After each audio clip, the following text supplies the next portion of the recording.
Ցանթվին մեզ մոտ Սևանը սկսեց ուժեղ ծաղկել։ Մենք այս բույսի շնորհիվ կարողանում էինք ասել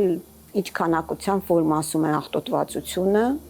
երբ որ դաժե հələ ծաղկումը པարզ չէր երևում։ Խոսքը տրադեսկանցիայի մասին է։ Ստերիլ բույս, որը կարող է բազմանալ միայն ցողուններով։ Ամերիկայում Բրուքհավենի ազգային լաբորատորիայում ստեղծված ծաղիկն այնքան զգայուն է, որ դրանով ստուգում են հողի, ջրի եւ օդի որակը։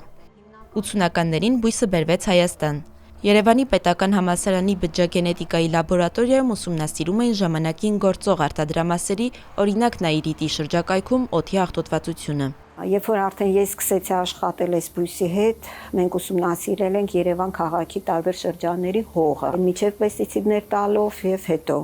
2 տարի առաջ էլ ուսումնասիրել են Գեղարքունիքի, Լոռու, Կոտայքի եւ Շիրակի մարզերի հողի նմուշներ։ Ամենաաղտոտված տարածքը մեզ մոտ ցավոք դուրս եկավ Գեղարքունիքի մարզը։ Պետք է ավելի գրագետ մշակել հողերը։ Տրադեսկանցիայի կլոնում կապույտից վարդագույն փոփոխությունը մուտացիայի եւ խանգարումների նշան է։